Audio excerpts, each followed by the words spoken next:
বদনামের পড়ুয়া এতটাও করতে নেই। মানুষের মুখ বন্ধ করা কারো পক্ষেই সম্ভব না।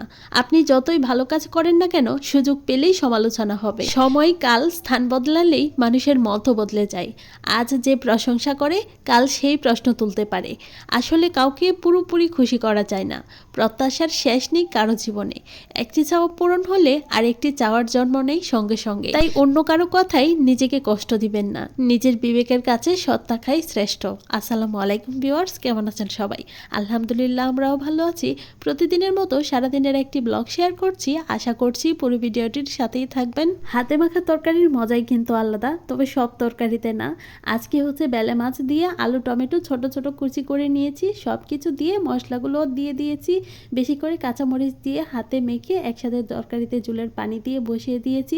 এভাবেই কিন্তু একেবারে শুকনো শুকনো করে উঠিয়ে নিয়েছিলাম।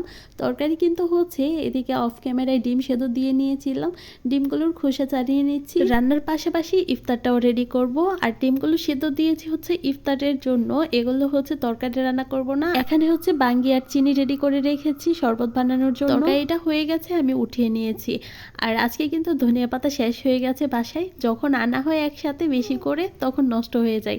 আর আজকেও ঠিক ধনিয়া পাতা বের করেছি, মানে সবগুলো নষ্ট হয়ে গেছে। পাতাগুলো আমার পছন্দ হয়নি, তাই আর তরকারিতেও দিইনি। তার ভিতরে কিন্তু ওয়াসির জন্য তরকারি রান্না করে নিয়েছি। ওয়াসির জন্য আজকে হচ্ছে লাউ, আলু, ডাঁটা, টমেটো একসাথে দিয়ে পাঙ্গাস মাছ দিয়ে একটা তরকারি রান্না করেছি।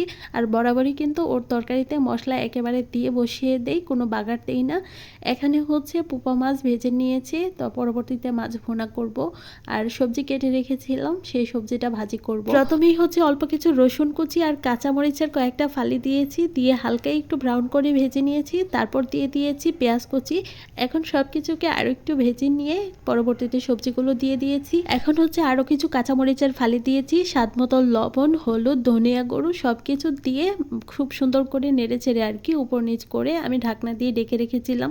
এখানে লাউ টমেটো দেওয়া হয়েছে, এর জন্য আর তেমন কোনো পানি দিইনি। সবজি সেদ্ধ হলে কিন্তু লাউ থেকে যথেষ্ট পরিমাণ পানি বের হয়। আর অল্প আছে আমি সবজিটা ভাজি করে নিয়েছিলাম। শেষের দিকে হচ্ছে জিরা গুঁড়া দিয়ে উঠিয়ে নিয়েছি।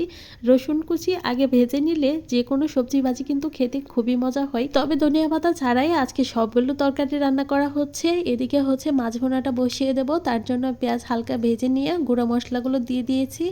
এখন পরিমাণ মতো পানি দিয়ে মশলাটাকে সুন্দর করে কষিয়ে নিয়েছি। তারপর হচ্ছে ভেজে রাখা মাছ দিয়ে একসাথে জলের পানিও দিয়ে নিয়েছিলাম, রান্না করে নিয়েছিলাম তরকারি হওয়ার আগ পর্যন্ত।